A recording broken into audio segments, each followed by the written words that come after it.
تو public sector میں تو ایسا میری انڈکشن نہیں ہوئی، لیکن اس دوران ایز اے کالج ٹیچنگ انٹرنی میں نے گورنمنٹ خواجہ رفیق شہید کالج میں ایک سیشن پڑھایا ایز اے CTI ایجوکیشن کے طور پہ.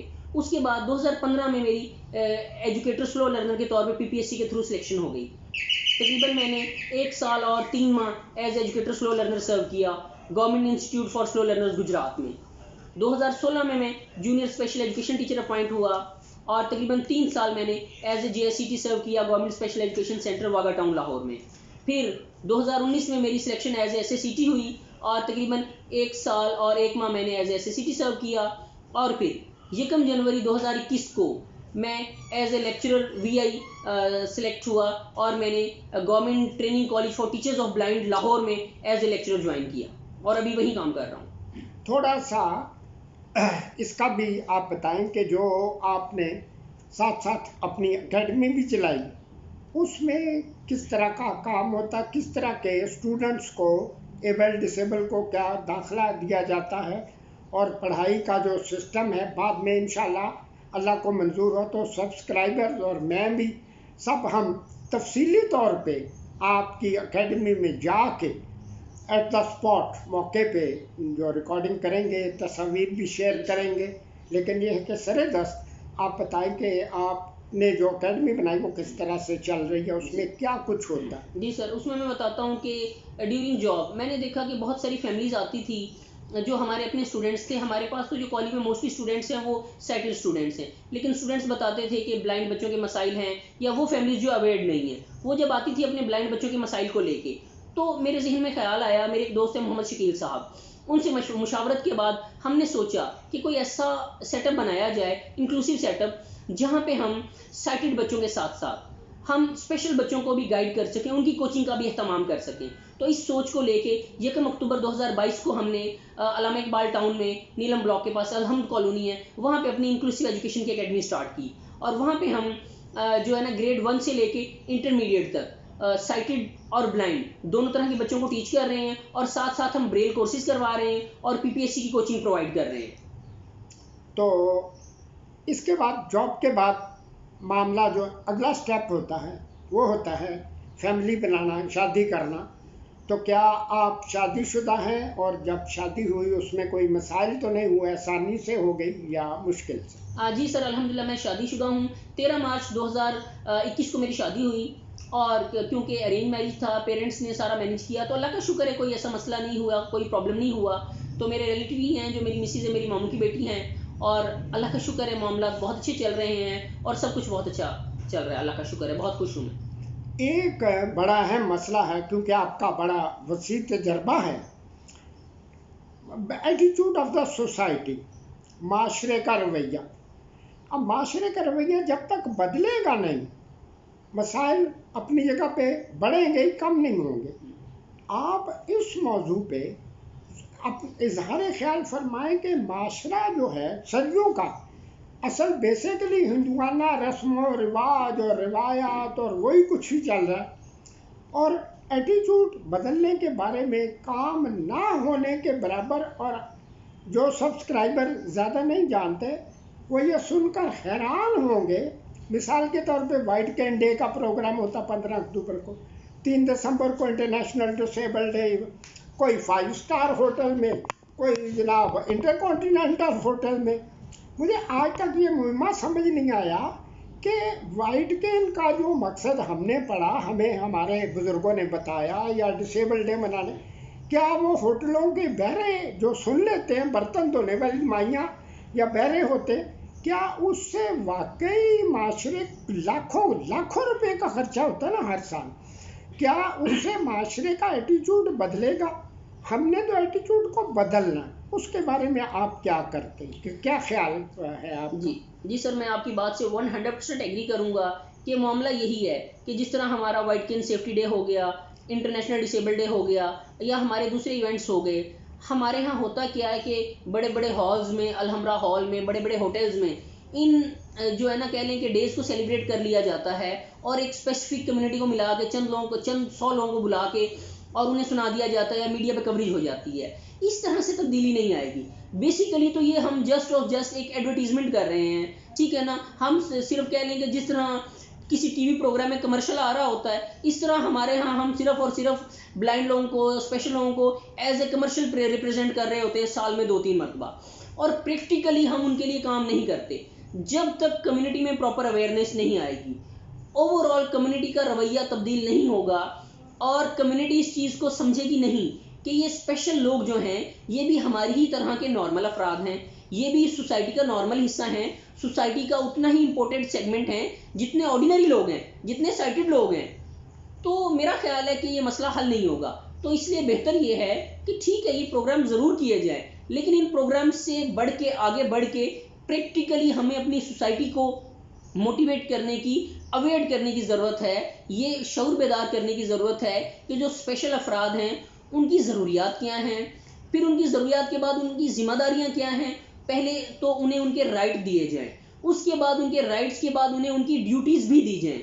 میں دونوں چیز، میں صرف رائٹس پہ بات نہیں کرتا، میں کہتا ہوں پہلے ہمیں ضرورت ہے کہ اسپیشل پرسنس کو ان کے رائٹ پرووائڈ کریں، جب ہم نے انہیں ان کے رائٹس دے دیے پھر ہمیں چاہیے کہ ہم انہیں ان کی ذمہ داریاں بھی پرووائڈ کریں، ڈیوٹیز بھی پرووائڈ کریں، تاکہ وہ ایک بیلنس سٹیزن کے طور پہ اپنی ذمہ داری ادا کر سکیں۔ تو اس میں سب سے پہلے گورنمنٹ اور ہمیں سوسائٹی کو ایز اے ہول اپنا رول پلے کرنے کی ضرورت ہے، اور کچھ پریکٹیکل انیشیٹیوز لینے کی ضرورت ہے۔ وہ آپ کی تھوڑی سی قطع کلامی ہوتی، میری داستان کو ذرا سا بدل کر، میری داستان کو ذرا سا بدل کر مجھے ہی سنایا سویرے سویرے۔ ایک فنکشن میں گیا تو وہاں بڑا ہنگامہ، وہ اسپیکر پہ بول رہے ہیں، کوئی سن نہیں رہا ہے، کوئی گپ شپ لگا رہے۔ خواجہ غلام محمد، پروفیسر خواجہ غلام محمد مرحوم میرے ساتھ تھے، میرے بڑے نزدیکی جاننے والوں میں تھے۔ میں نے کہا یار خواجہ صاحب اتنی دور یہ لوگ آئے ہیں پورے پنجاب سے، پنڈی میں ہو رہا تھا پروگرام، تو اگر لوگوں نے سننا ہی نہیں تو گپ شپ لگا رہے، شور مچا رہے، تو کیا فائدہ؟ خواجہ صاحب قبلہ نے فرمایا تھا، یہ بات انہوں نے مجھے یہ شعر سنایا تھا، میری داستان کو ذرا سا بدل کر مجھے ہی سنایا سویرے سویرے۔ ہمیں اپنے مسائل کا پتہ نہیں ہے، اگر ہمیں نہ پتہ ہوتا تو لوگ غور سے سنتے نا، بات سمجھتے۔ پھر خیر وہ تو وقت گیا، اس کے بعد یہ واکس کا رواج پڑا، اور یہ بڑا زبردست تھا۔ 90 کے بعد تقریباً وہ پورے ملک میں ڈسیبل وائٹ کین ڈے کی واک ہوتی تھی، ڈسیبل ڈے کی واک، اور اس طرح گاہے بگاہے، لیکن اس میں وہ کام تو اچھا تھا، جو پوائنٹ آف ویو ہمارے ذہن میں تھا کہ سوسائٹی کا ایٹیچیوڈ بدلے، لیکن it was not a source of income, وہ سورس آف انکم نہیں تھا۔ اسی وجہ سے چند سال 99 تک میں بھی ہر جگہ جاتا تھا، ہر جگہ شرکت کرتا تھا، 99 2000۔ اس کے بعد یہ ہے کہ کبھی کبھار کوئی پرانی رسموں کو یاد کر لے، لیکن وہ واک کا اور پبلک کو بتانا، جب تک، وہی پروفیسر صاحب نے صحیح فرمایا کہ جب تک ہم خود پبلک کو بتائیں گے نہیں how to deal with disable community, public کو الہام ہوگا، کسی طرح بھی پتہ نہیں چلے گا۔ تو بہرحال آپ نے یہ والی بات بڑی اچھی فرمائی۔ اب آپ ہمیں اگلے سوال میں یہ بتائیں، آپ اس معاشرے اور سوسائٹی کو کوئی خاص پیغام دینا چاہتے ہیں؟ جی سر، ایسا ہے کہ میں 2 پیغام یہاں دینا چاہوں گا۔ ایک تو بینگ اے مسلم، جس طرح اللہ کا بیش معاف فرمائے، قرآن پاک میں ارشاد باری تعالیٰ ہے کہ تم بہترین امت ہو جسے لوگوں کی نفع رسانی کے لیے نکالا گیا ہے۔ تو ہمیں چاہیے کہ being a Muslim, being a human, ہم چاہے ہمارے اسپیشل فیلوز ہیں، چاہے ہمارے آرڈینری فیلوز ہیں جو نان ڈسیبل ہیں، ہمیں سب کے ساتھ بھلائی کا معاملہ کرنا چاہیے، سب کے ساتھ اچھائی کرنی چاہیے، سب کے ساتھ کام آنا چاہیے۔ اور سیکنڈلی میں یہ کہنا چاہوں گا کہ being a national of Pakistani, citizen of Pakistan, ہمیں اپنی ذمہ داریوں کا احساس کرنا چاہیے۔ بینگ اے سٹیزن، ہمیں اپنی ذمہ داریوں کو انڈرسٹینڈ کرتے ہوئے ان ذمہ داریوں کو پورا کرنے کی کوشش کرنی چاہیے۔ اور ہم اسپیشل پرسنس کی ذمہ داری ہے کہ ہم اپنی سوسائٹی کو، اپنی کمیونٹی کو اویئر کریں، اور ہمارے کمیونٹی کے ممبرس کی ذمہ داری ہے کہ وہ ہماری ضروریات کو سمجھیں، وہ ہماری ضروریات کو ریکوگنائز کریں، اور ان ضروریات کو پورا کرنے میں ہم اسپیشل افراد کی مدد کریں، اور ہمیں اس معاشرے کا فعال ممبر بننے میں، اپنا فعال کردار ادا کرنے میں ہمیں سپورٹ کیا جائے، ہمیں ہیلپ کیا جائے. ہمیں سمپیتھی کی ضرورت نہیں ہے، ہمیں جسٹ سپورٹ کی ضرورت ہے، ہمیں انکریجمنٹس کی ضرورت ہے، ہمیں حوصلے کی ضرورت ہے. جب ہم اس بات پہ غور کرتے ہیں تو ہمارے سامنے بے شمار کتابیں لکھی گئی ہیں اور بے شمار ایسے لوگ بلائنڈ ہیں جنہوں نے دنیا کے ہر کونے میں یہ بتانے کی پریکٹیکل کوشش کی کہ blindness is not a disability nowadays. اور خاص طور پہ اس ترقی یافتہ دور میں تو بلائنڈ کو ڈسیبل جو کہتا ہے بندہ، اس کا مطلب یہ سمجھنا چاہیے کہ وہ یا تو بلائنڈ کے بارے میں کچھ جانتا ہی نہیں، یا پھر یہ ہے کہ اس کو خوف ہے کہ اگر بلائنڈ اپنے پاؤں پہ کھڑے ہو گئے تو میری دکان. تو اس طرح کی مثال کے طور پہ اب لاہور میں ہی سب سے پہلا جو بلائنڈ اسکول بنا تھا وہ 1902 میں شیرا والا گیٹ اب بھی موجود ہے. اس کے بعد جناب ہم دیکھتے ہیں کہ 56 میں یہاں sunrise school for the blind Ravi road پہ بنا، اور بہت لمبی تاریخ ہے. لیکن یہ بات وہ ان کی تو ذمہ داری بنتی تھی نا کہ وہ اپنے اداروں کے بارے میں ریڈیو کے ذریعے، ٹی وی کے ذریعے کسی نہ کس طرح سے لوگوں کو بتائیں تو تابی ہے نا. اب سب سے بڑی بدقسمتی یہ ہے کہ جس کے گھر میں کوئی ڈسیبل نہیں ہے، بلائنڈ نہیں ہے، اگر اس کے گھر کے ساتھ کوئی بلائنڈ کا ادارہ ہے، وہ کبھی یہ کوشش نہیں کرے گا کہ جا کے دیکھو یہ بلائنڈ کے نام پہ کیا کرتے ہیں، اندر ادارے کے اندر کیا ہوتا. تو بہرحال پروفیسر صاحب قبلہ سے یہ پہلی ملاقات ہوئی، یعنی پہلی ملاقات ہے ابتدائی. بہت ساری باتیں ہیں جو ہم ڈسکس کرنا چاہ رہے ہیں. ان کی اکیڈمی بھی دیکھیں، ان کے اسٹوڈنٹ سے ملیں، ان کے جو سبارڈینیٹس ہیں، دوست احباب ہیں، ان سے بھی ملیں گے اور ان سے یہ بھی ڈسکس کریں گے کہ یہ جو اپنا یوٹیوب چینل چلاتے ہیں وہ کیا ہے اور اس میں کس طرح کی چیزوں کو آگے ہائی لائٹ کیا جاتا ہے. تو پروفیسر صاحب قبلہ آپ کے تشریف لانے کا بہت بہت شکریہ، اور اللہ سے دعاؤں میں یاد رکھیں. اب مجھے بھی، میں بھی آپ کو یاد رکھوں. دعائیں قبول کب ہوں گی، کس کی ہوں گی، یہ اللہ کو پتہ ہوتا.